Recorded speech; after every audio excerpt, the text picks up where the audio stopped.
Thank you all for coming. I'm so pleased to have you here. And thank you to the amazing Eric Whittington, who runs this incredible store.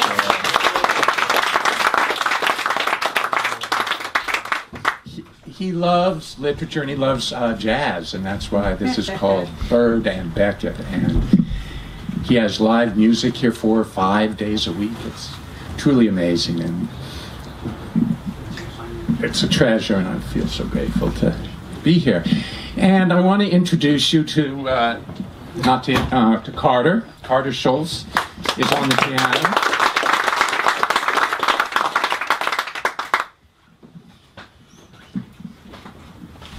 When I decided to do a reading today, I thought, well, let's do more than just a reading. Reading we do all the time. They're fine, but let's have a little fun. And so I said, how about some music? And I thought, well, what music? And the name of the book that we're celebrating today is Longer. And I said, let's do songs that have longer in the title. And not only that, but I want to select them from the Great American Songbook. The Great American Songbook is the Great American Songbook that encompasses, 60, 70 years of quintessential, wonderful American music. And Carter's totally down with that because he plays a lot of that. And I said, let's do that. And he said, fine. And we both went and started looking for songs that had longer in the title, or long, or longing. And surprisingly, we could hardly find any. It was kind of shocking. We found some, but literally about 5 of them. And they weren't the 5 I wanted to play, I wanted to have here. So Carter very sagely said, well, let's expand our criterion a little bit to prevalent themes in your book. And there are a number of themes in the book, but the most probably important theme is time, the passage of time, which the title gets at a little bit. And in the book, specifically the passage of time in a long, loving, fulfilling relationship, a lifetime. And with the passage of time, how this relationship and any relationship can deepen. And also, after a lot of time, inevitably, you come up to some challenges and things change. And I'll say a tiny bit more about that a little later. So anyway, we expanded that to songs with time in the title. And there are lots of songs with time in the title. And Carter played 2 of them, as you steampunk. The list goes on and on and on. All these ways to try to avoid saying what we do write, which is science fiction. I thought about what's going on here, and I think many people I know many people just aren't interested in science. I think a lot of people feel uneasy around science and intimidated by science. To me, I love science, and I'm going to show you why in 1 second. When I read a book, a good book to me is a good book, and it's a good book because it's a great story, and they've got great characters that you care about. And it doesn't matter to me whether it's historical fiction, romance, detective fiction. If it happens to have science in it, to me, that's a plus. But it doesn't have to, and it certainly doesn't define the quality of the book. But I do love science, and I love it because it speaks to me. It inspires me when I think about scientific things. It's fun to think about them. It's beautiful. And it's not the only way to think about the world, but it is one way to think about the world. And it's often a very helpful way to think about the world. And I want to kind of share with you a couple of ways that it's helpful. So now I want you to just take a breath and imagine you're getting dressed. And it's a big night. It's a big party. An important business party. Or the prom. And you've gone so far as to go and you bought some special clothes for the party. Maybe you've got a special, beautiful new shirt, button-down shirt or a blouse, a new dress, some nice pants. And you're getting dressed and you're a little nervous and it's a little late, so you're in a hurry and your button pops off. Pop, right in the middle. And you don't have time to go, if you happen to have a needle and thread, which I'm sure we all do at home, you don't have time to go and fix it, so what do?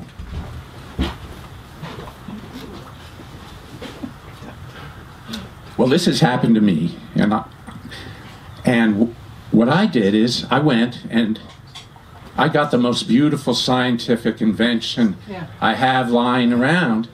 I don't know if you can all see this. Can you see that in the back? Yep. That's a safety pin. And you probably can't see it back there, but I'm going to describe it to you. It's got a beautiful tapered tip to a point. It's sharp.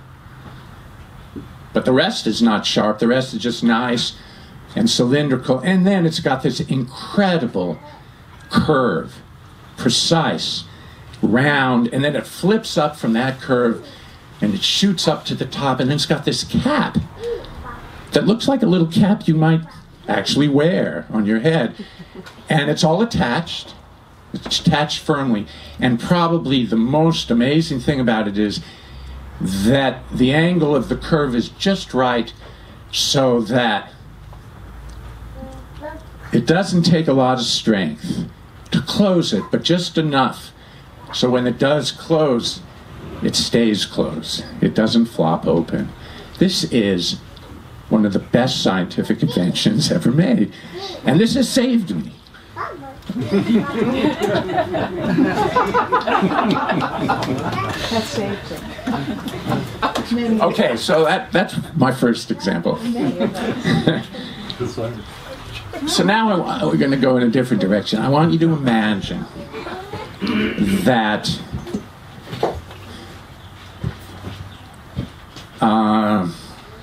say you're a youngish man or woman. It's nighttime, and you got a bunch of kids staying over at your house. Maybe they're your kids, maybe they're friends' kids, maybe it's the neighborhood kids. And they're around 4 or 5, maybe 6. And you decide, okay, we're going to have a fun night. I'm going to take them outside, and I'm going to show them the night sky. And so you take them outside, and there are 3 or 4 or 5 of them, and you say, kids, these are the stars. And they kind of look at you and say, really? You don't think we know what stars are? And they say, no, but look, that's the Milky Way. And that's an amazing cluster of billions of stars. And it's our Milky Way. And they kind of look and they say, okay. Chatter, chatter, chatter, chatter. And then you say, okay, well, God, I gotta, one more. And the moon comes up. And it's almost a full moon. And you say, kids, stop. Look, that's the moon. And if you look at it just in the right way, that's the man in the moon. And they look at it and they kind of, scrunch up their nose. They say, really? Yawn. And they wander away because maybe they're polite. But they're not really into it because you really haven't done much for them. But you got one more trick up your sleeve. And that trick involves some metallic powder and a little sticky glue that's all been mixed together and wrapped around this thin wire. And you say, kids,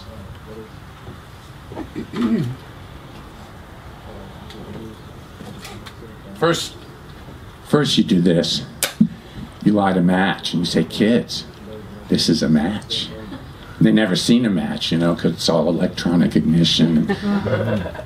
We don't light fires in the house. But this gets their attention, and you let it burn down. And then it goes out, And you say, kids, and you light another match. I'm going to show you something.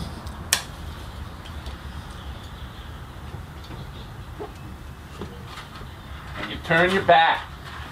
Wait a minute, I forgot one. The match goes out. Hey, Eric, can you cut the lights? Is that possible from back there? Give me a second to get to him. Don't hold that draw. Okay, and you say, kids. And you light another match, and they stop what they're doing, they start getting a little closer to you. And then you really have the, she said, wait, no, stand back. Kind of startle, and they take a step back, and then you turn around.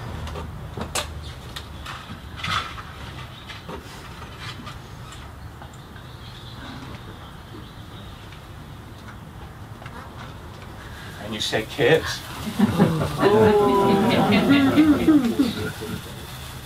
This is science.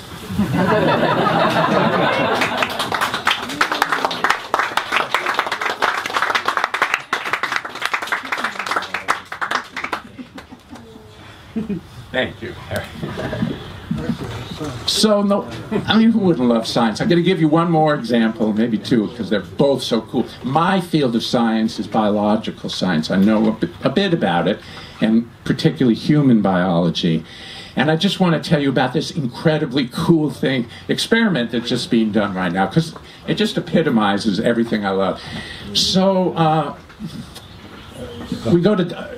A lot of people take pills. Pills are a big part of medicine, if you're a doctor, patient, whatever. And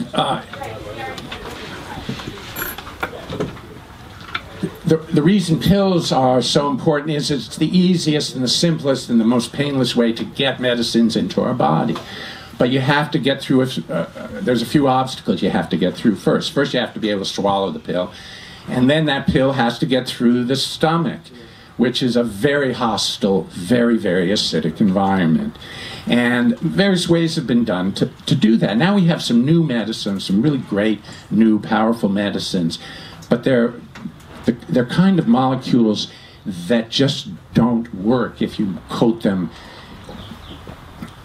in pill kind of stuff. They just fall apart in the stomach. They get destroyed really well. So this team of, but you don't want to, so you could inject them into your body, but no one likes to inject things into themselves if they don't have to. So, of course, people are trying to find ways to get them through by swallowing. And this team I just read about this a few weeks ago. They devised this new way of getting these molecules in. So, and the way they devised it, so they built a little, what would you say, a little vehicle, a little sort of nanoparticle vehicle, which they put the active ingredient inside. And then they put a little spring-loaded needle in this vehicle. And it's hardly, you can hardly see it. It's about pill size. But it wasn't working. And then one of them was looking at a tortoise, and they were seeing how if you flipped a tortoise over, their shells, or tortoise shells, are evolved specifically so that they can right themselves really easy. And so these researchers said, so they went back and they redesigned these capsules so they're in the shape of a tortoise shell. Then you swallow them, gravity takes them down to the stomach. They hit the stomach lining, and instead of bouncing, they automatically orient themselves like a tortoiseshell would. So they're facing in the exact direction of the lining, and as soon as that happens, there's a little spring that pops a little pledget that pierces the wall of the lining, and the drug gets injected into the bloodstream. Wow. Simple, beautiful. I loved it. And it goes on and on. You probably all know about organs on a chip. You know, we're now building hearts. We 3D print the matrix, the architectural matrix of a heart or a liver or a lung. It's been done with all these organs. 3D print the scaffolding, throw it into a slurry of heart cells or liver cells, do a few other little magic tricks, and you get a heart, and it starts growing and beating. You attach it to a computer chip, and now you can measure it. This is all being done. It's amazing, and it's just going to get better and better.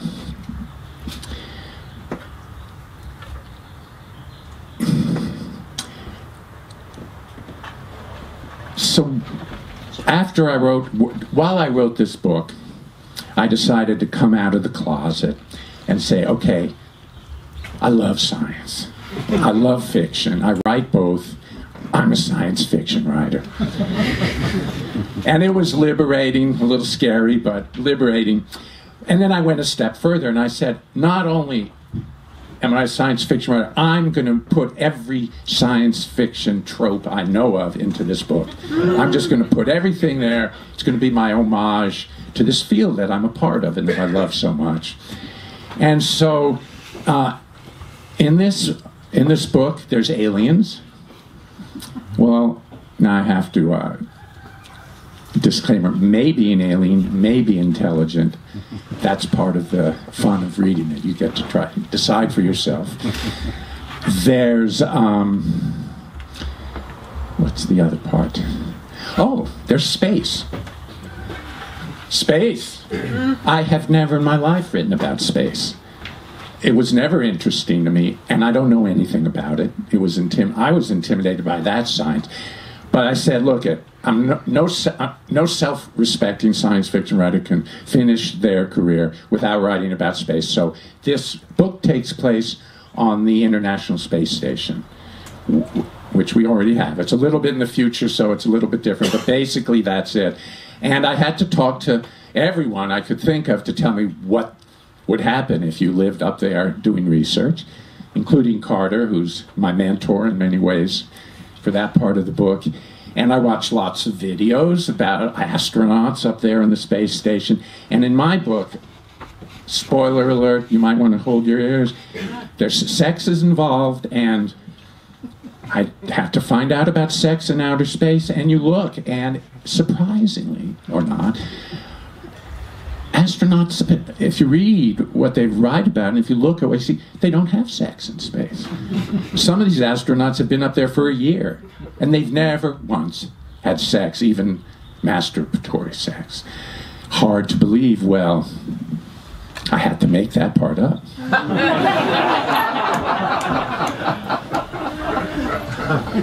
And then the other big theme that I threw in that's a favorite science fiction theme is time travel. And in my case, it's a little bit different. This book takes place about 60 years in the future. And in this future, as we will have in our future, and this I just guarantee you as a reader of the literature, and I've been following this stuff a long time, we will have this. People can get younger with the treatment. So you hit a certain age, any age actually, but most people wait until they're 70 or 80, even if they look 40 or 50, and they decide, and they can take this treatment, and then they're 25 again. And you can do that twice, and then the treatment stops working. So I'm going to start and the two main characters in my book are a husband and wife, a pair of scientists, and they're up on an orbiting station, and they're doing research. And the woman named Gunjita has just taken the treatment for the final time, and she's in her 20s, and she is just bursting with life, raring to go. And her husband, who she's been married to now 60 plus years, wonderful marriage, is about 80, and he's dragging his feet. And that, we find out more about why that is. The way we're going to work it, I'm going to read a short section. Carter's going to play a short tune that's thematically related to both what I read and what I'm going to read next. This whole thing is going to be about 40 minutes. And then we'll end. And if there are comments, we'll open it for comments, questions, and then thank you.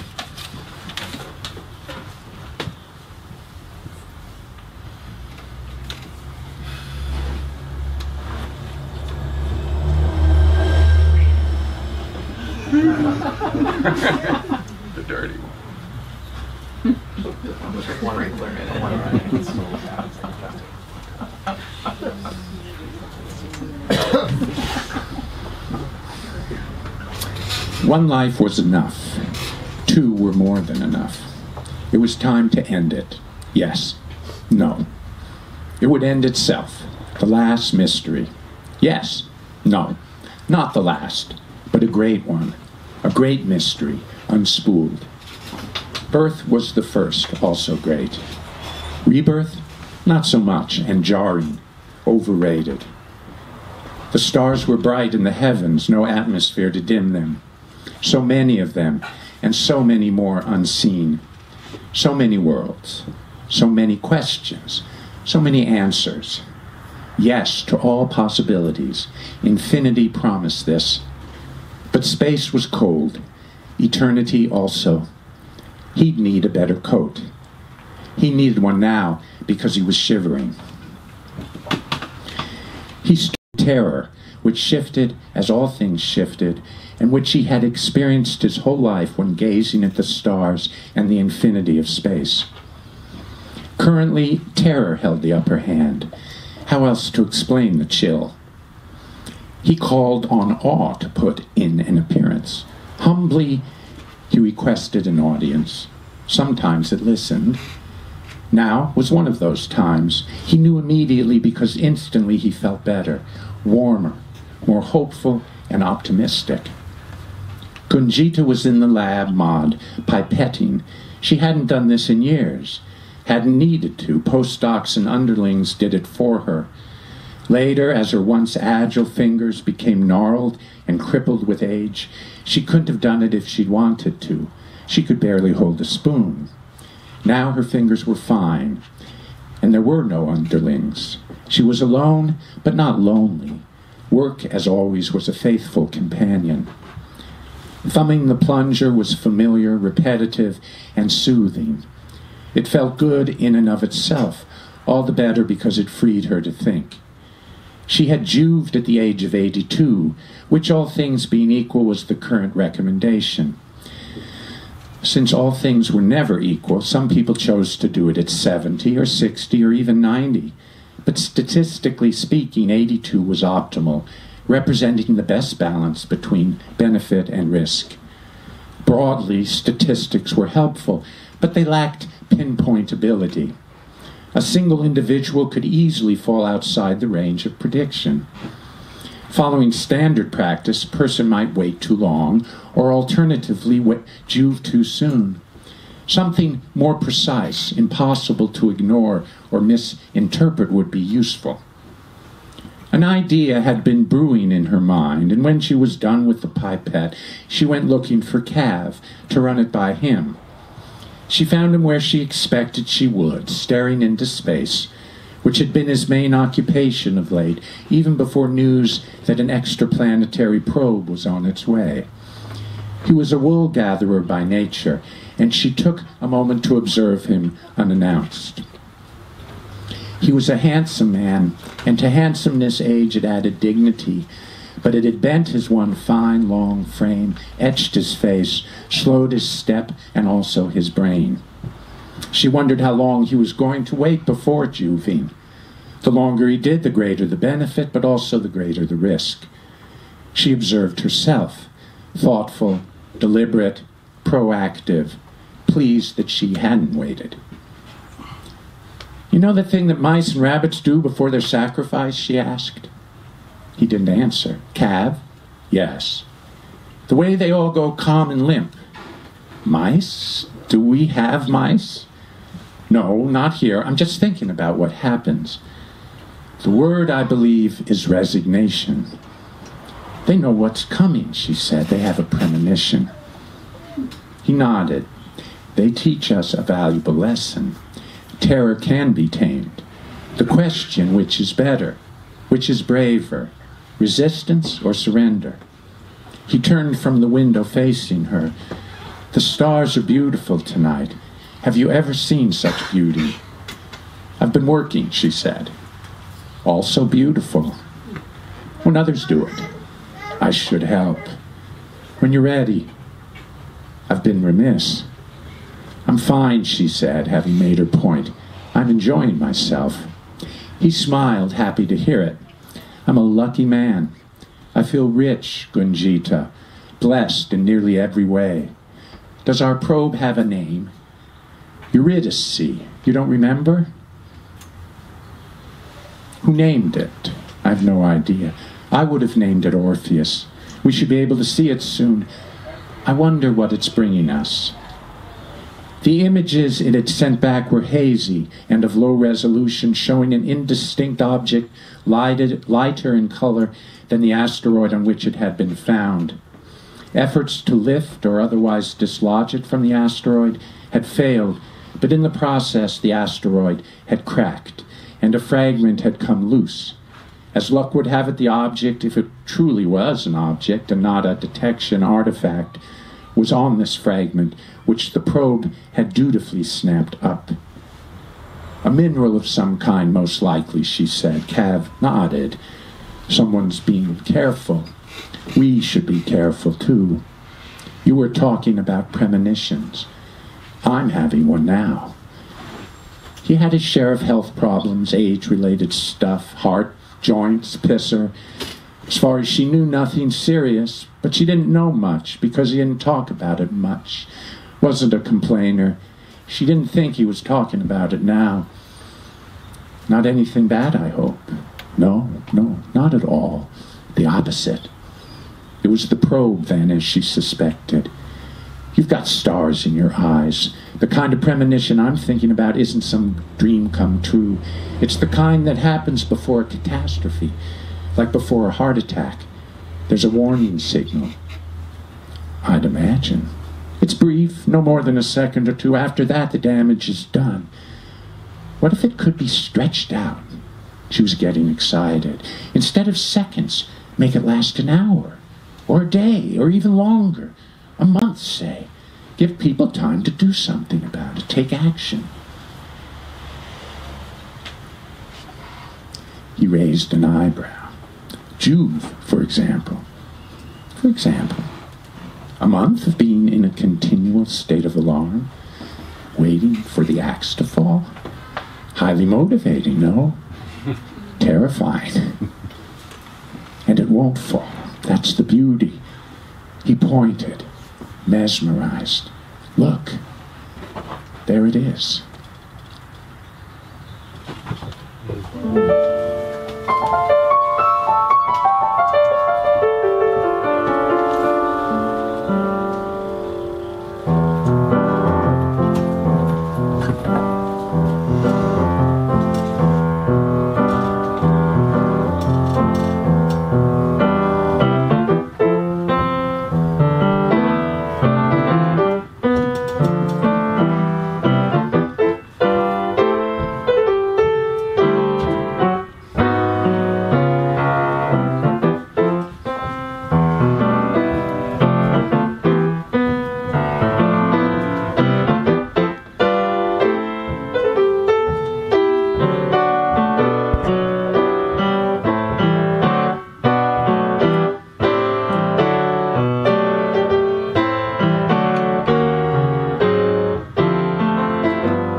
Hammerstein, with Carter, Schultz on the keyboard.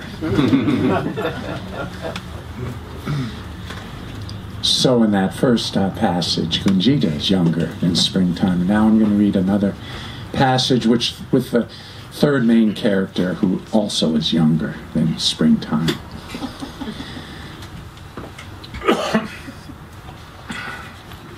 The cliff was several hundred meters high, and from a distance appeared unclimbable.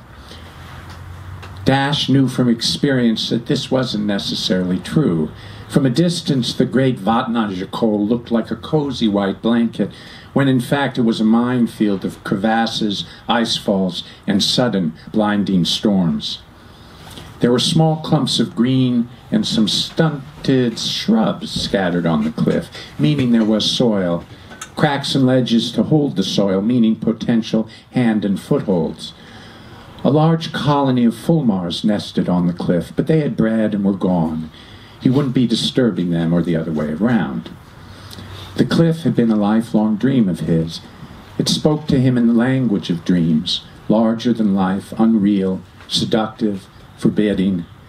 He'd been wanting to climb it since boyhood, but one thing or another had gotten in the way. When he finally found the time, was finally ready, he couldn't do it. He was old and physically incapable of something so demanding. Now he was young again and could do anything he wanted. He crossed the road, then picked his way through a field of weathered basalt to the face. He saw a faint trail and took it. When it petered out, he blazed his own trail, which quickly steepened.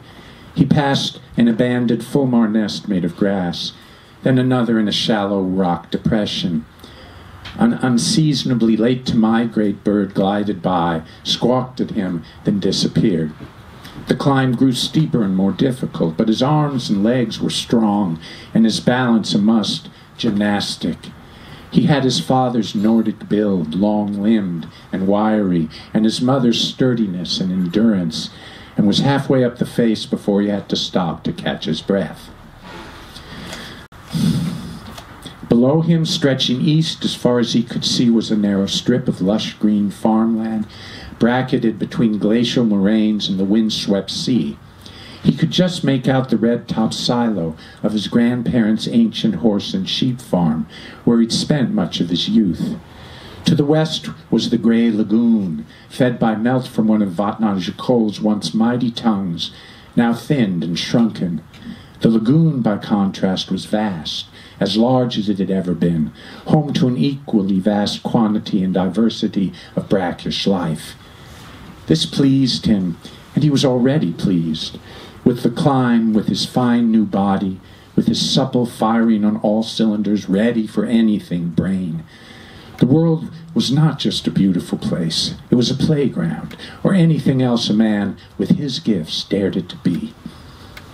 He felt a mild breeze on his face. He wore gloves not for warmth, but for protection. Since his recent enhancement, he was careful to keep his hands covered at nearly all times. He'd added a second layer for the climb, and on a whim, removed both. His fingertips seemed to waken. They whispered to him of a hidden world, swarming and newly minted. The breeze was like a chorus of secrets.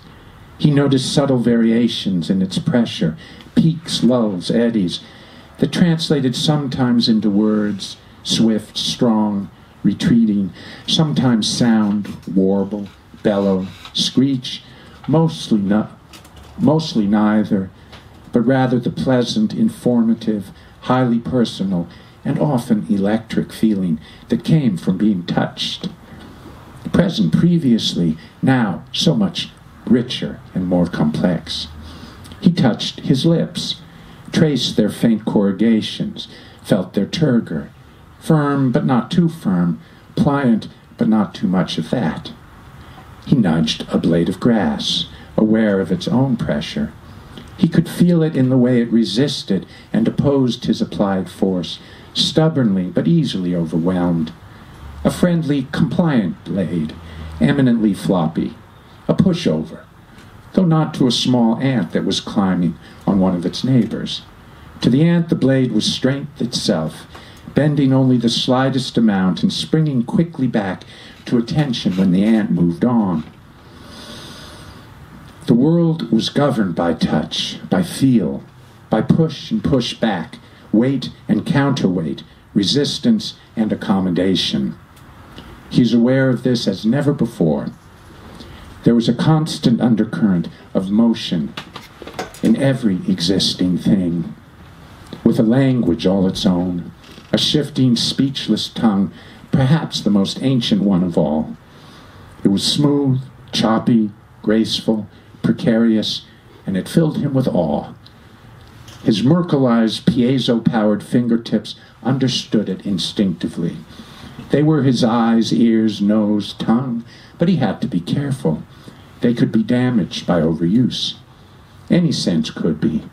Overstimulation sooner or later led to exhaustion. There was only so much information a body and any part of a body could absorb before shutting down and signing off. Recovery was the rule, but not always. Hence the double pair of gloves which blunted sensation and protected him. He was not about to squander his gift. He slipped his gloves back on and resumed his climb. Secure in the knowledge his hands were now protected.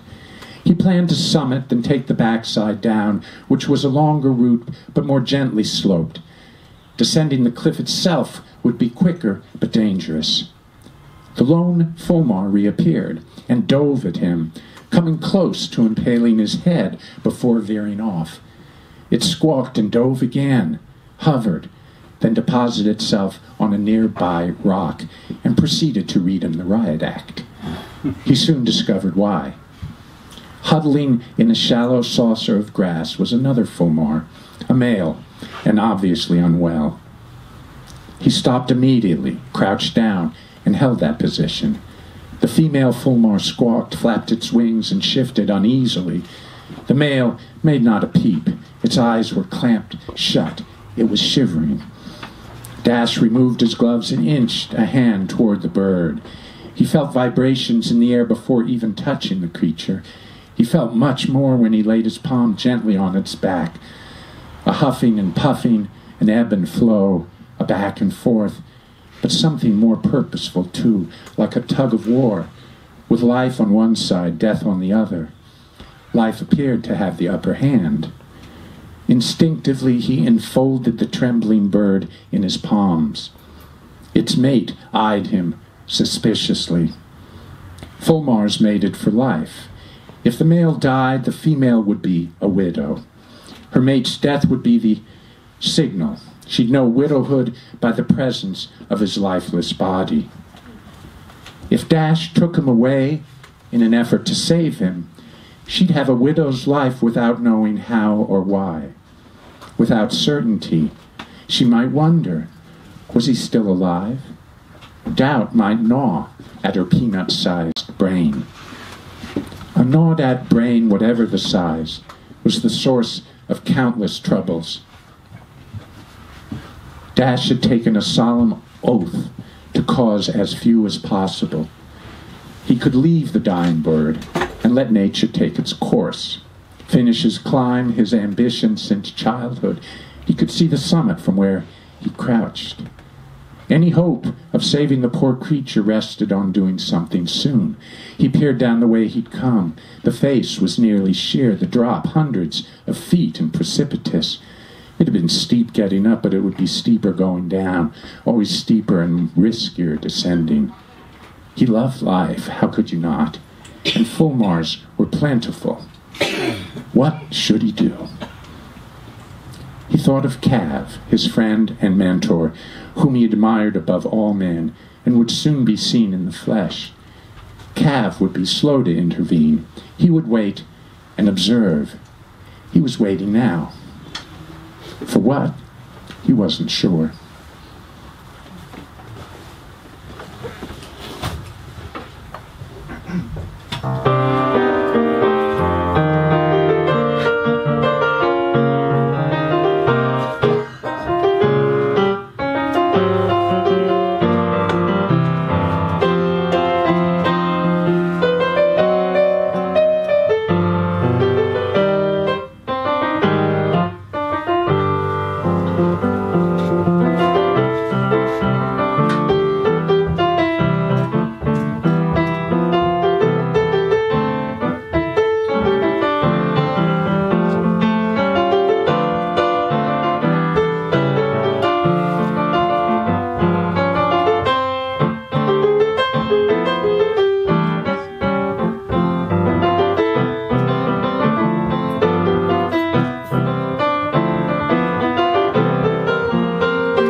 reporter from 1938, his show, one of his shows.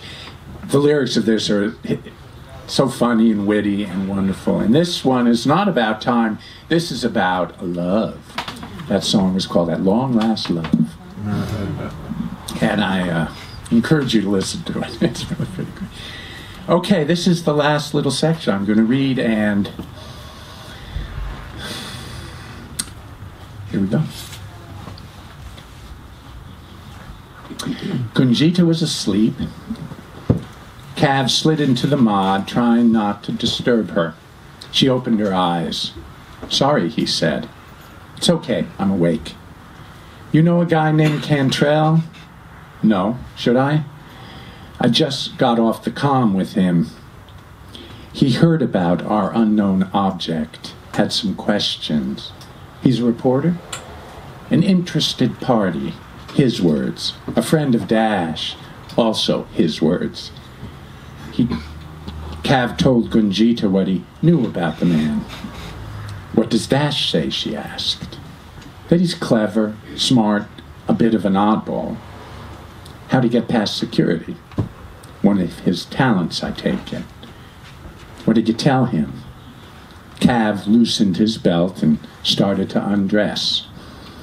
"We're half alien to begin with. Xenophobia is oxymoronic." "Is that what you said?" "I'm saying it to you." She'd heard it 100 times before. "Did you tell him it was alive?"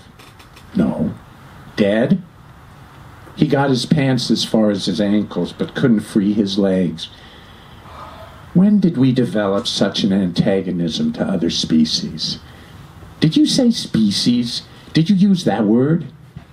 "I might have. I don't remember." "It was only a species if he said so publicly. From that point on, right or wrong, they would have no peace. The world would have no peace. The hoax had proven this. Not a restful time for planet Earth. And the instigator, the provocateur, he'd be a hero to all the wrong people, a laughingstock to everyone else. At present, his pants were stuck. He couldn't get them off and was thrashing back and forth like a fish on a hook. He was a laughingstock now. She chided herself for the thought. "When they tried to kill us," she said, "or killed us without trying. Let's see, when did that start? How about the beginning of time?" "Most of them don't. Nature preaches harmony, mostly. We preach harmony. Nature preaches tooth and claw." "When did you get so cynical, Gunjita? When did you get so soft?" He felt the opposite. Courageous, defiant, scared, sure, but you couldn't be courageous if you weren't. "I've something to tell you," he said. "So tell me." "I love you very much. You have a strange way of showing it." "I'm sorry, I know. What I've put you through the last few weeks, I can't imagine what it's been like. In return, you've shown me nothing but patience and kindness. You've been incredible." "Thank you, Cav. You are incredible." She kissed him, then took hold of his pants and yanked. "Nicely done," he said. She turned off the light. "Have you given any more thought to this new idea of yours?" he asked. "A little, not much. Why?" "It's a good one." "Maybe. We'll see. If not that, then what? What next?" "Not sure. I have some other ideas." "Care to share them?" She tossed a few out, wondering where this sudden curiosity was coming from. "Will you teach?" he asked. "I don't know." "You should. You're a wonderful teacher, passionate, inspiring.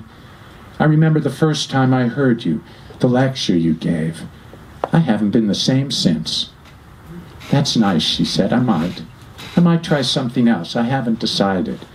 "Doesn't matter," he said. She rolled on her side and faced his dark bulk. "How doesn't it matter? You'll be good at whatever you do." "How do you know that?" "Not only good, but happy. You'll be happy. I know because I know you. I hope I will be. I plan to be." "I love you, darling," he said. She felt a growing uneasiness, so much affection and encouragement welcome at any other time, only half welcome now because of the feeling that something was amiss. She rolled onto her back and closed her eyes. We have a busy day tomorrow. Time to sleep. Good night, Cav. Good night, sweetheart.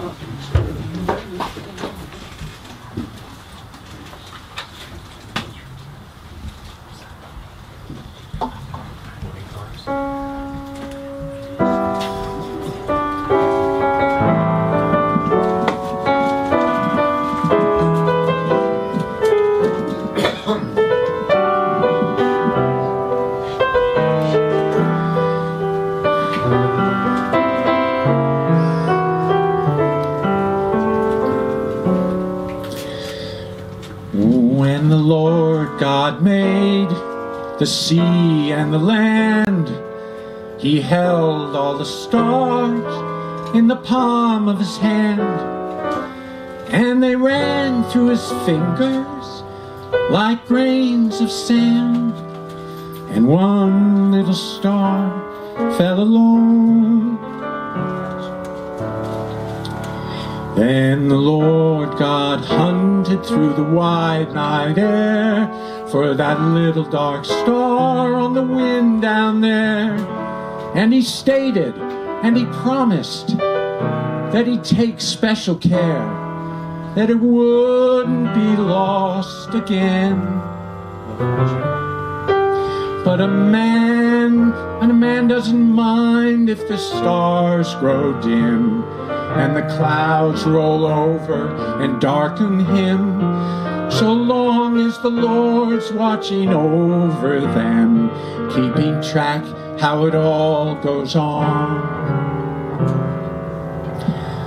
But I've been walking through the night and the day, till my eyes grow weary and my head turns gray. And sometimes I think maybe God's gone away, forgetting the promise that we heard Him say. And we're lost out here in the stars, little stars, big stars, rolling through the night. And we're lost out here in the stars, little stars, big stars, rolling through the night. And we're lost out here in the stars.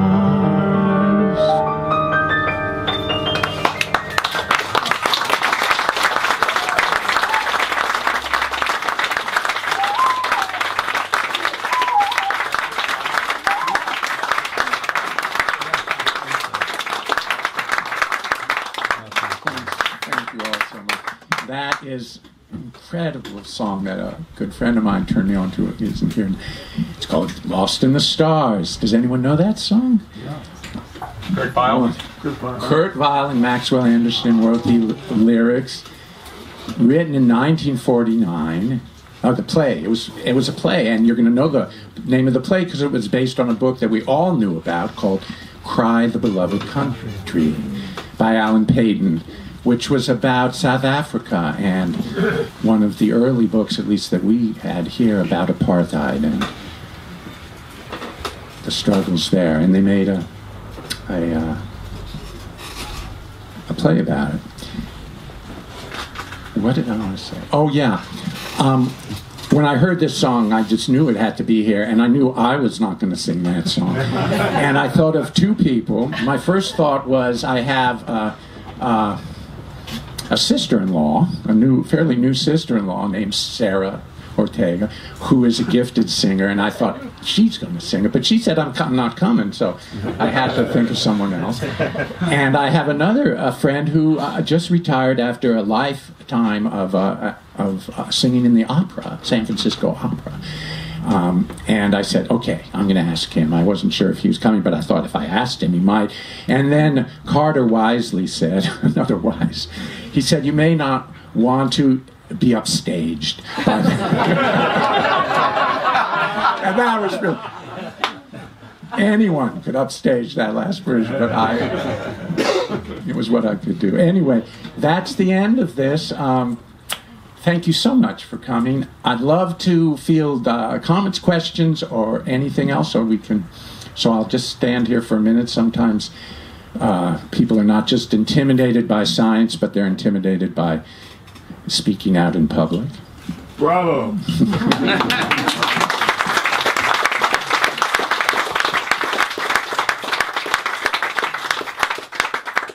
Here's one. So I haven't finished the book, but is the hoax explained?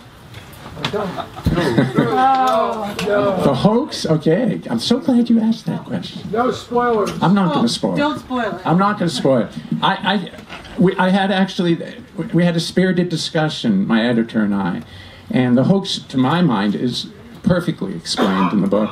She felt she wanted a chapter and verse, and I felt, I wrote the book, you get it. So it is. And if it's not explained to your liking, shoot me an email.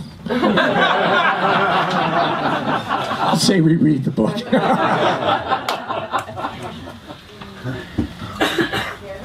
I actually a little more.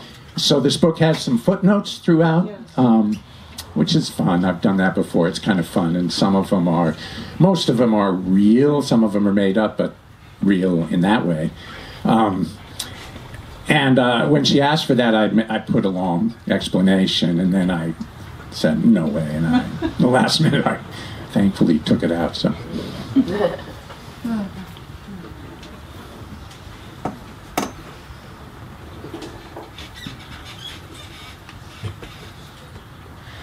Okay, well, thank you all for coming. If you want... one more. Here's a question. Yeah, I just wonder, like, how you see this book in light of your oeuvre, your whole, the span of your creative work as a writer. So this question, David's question, was how I see this in context of everything I've written for 40 years.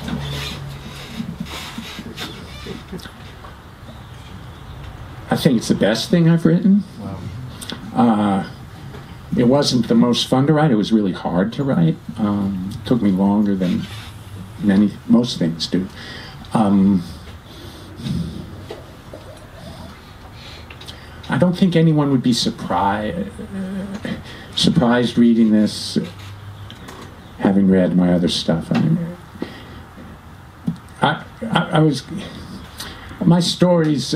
There's my themes are pretty consistent.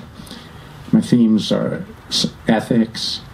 I write a lot about ethical questions, like that whole the passage about Dash and that bird. It's an ethical conundrum. What's the right thing to do? Is there a right thing to do? And I come back to that scene, even when I don't want to. I come back to that over and over. I write about relationships. Most of the time, couples, often men and women, but not always, sometimes men and men. And how you make a relationship work, and how it doesn't work, and how you keep trying. And this, I think, is a much more mature way. They're really in love, and a lot of my early work, they were sort of in love, but fighting a lot, and snapping at each other. And here they're not. I mean, you live with someone long enough, you always snap, but then you come back and you hug or whatever. And they certainly do this here. So that was really gratifying to me. That was really gratifying. I did an interview for one of the trade journals, and a lot was about this book. And then they put it out in the magazine, and they titled the interview "Love and Space," which was really wonderful to me because I felt like, I'd finally written in a way I wanted to about love, at least. So that's my answer. Thanks for asking.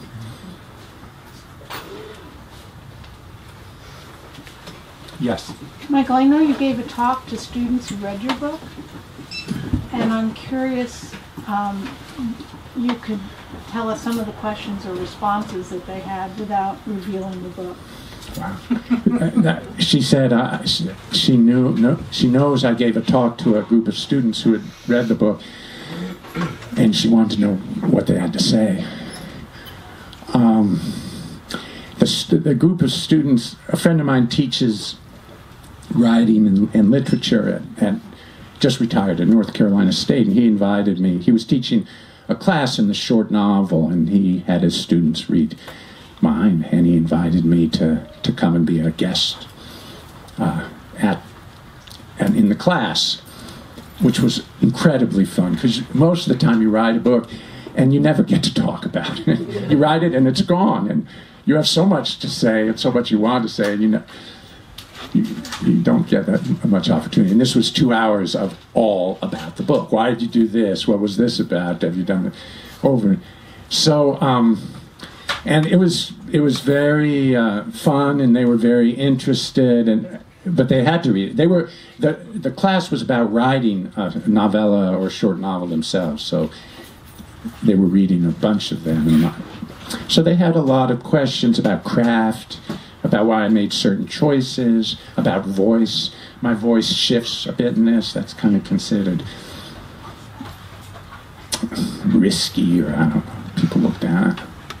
It's bullshit stuff, but anyway. But you think about that stuff when you're writing. What voices am I writing with, and whose voice is it, and is it loving, angry, reliable, unreliable, all these things. So we got to talk about craft issues. My main question for them, and these are all like young grad students, so they're all starting out. And my book is, the main male character is 80, and the main female character is in her 20s, but she was just 80, so it's not like she doesn't remember what it was like to be old. And so there's stuff about old people here, and I was wondering, are you even interested in this? Isn't this boring to you? That was my main concern. And they were very kind. They said no, it was fine. Except for one who had written in a comment, no, this is sort of boring. You wanted to read about drugs and rock and roll, of course, and sex. And I put that all in, but kind of the older version. The old people's version. Yeah. But there were a lot of challenges in this book, and one of it was to really remember what it was like to feel like an adolescent almost again. Yeah. I could do it, but it takes a little effort. I mean, having the hormones raging, it takes no effort at all. Hormones quiet down, then you got to jack them up a little bit. Yes. So we've been out of touch for a while, Mike, but I hear on the grapevine you were a doctor for a while. How much of those ethical questions that you raised come from your experience doing that?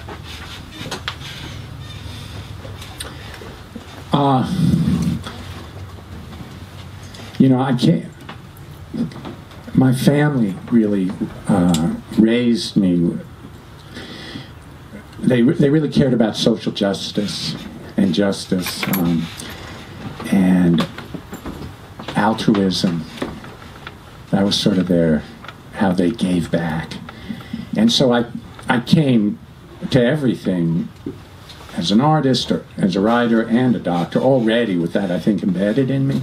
But then it totally influenced everything in medicine. I mean, it doesn't come up often in the day-to-day practice of medicine. You're really, in my practice, it came up sometimes. I'll tell you one way it came up pretty early on. Drug detail men and women are a sort of staple of medical practice, and they're hard to resist. They're paid a lot of money to get their drugs into your office. You know this. opiate, MS Con, does that ring? Anyway, they're paid a lot of money to get every drug that their company produces in your office. So they come and they sweet talk you and they give you money and they take you out and they bring you food and maybe they take you on a trip.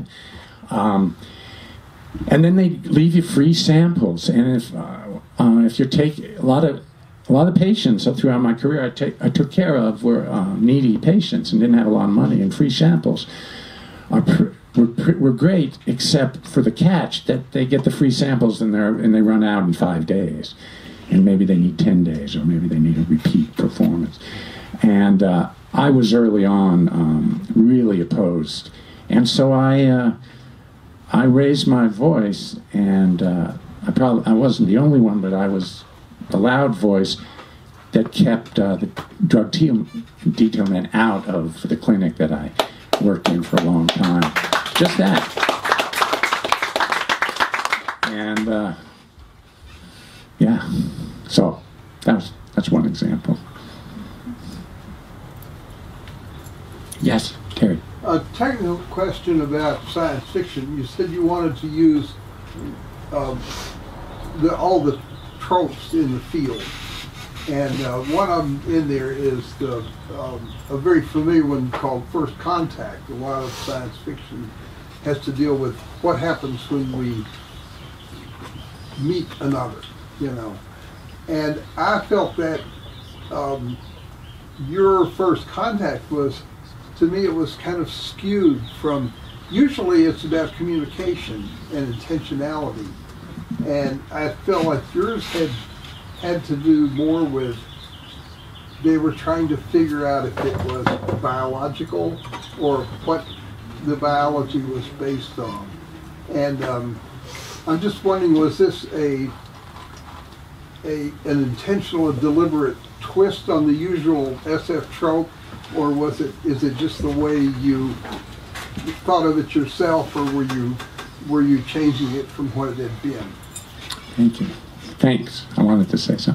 That question was about the part of the book that deals with first contact, and he was saying that mostly when you read that in a book or see that in a movie, there it is. The extraterrestrial is there, and maybe you can't communicate with it, maybe you don't know its intentions, you just don't know, but it's there, and somehow something happens. And in my story, that was not the case. My story, without giving, I don't think, anything away, it's more they get this unknown object, and they have to decide, is it really first contact? Is it alive or is it not? And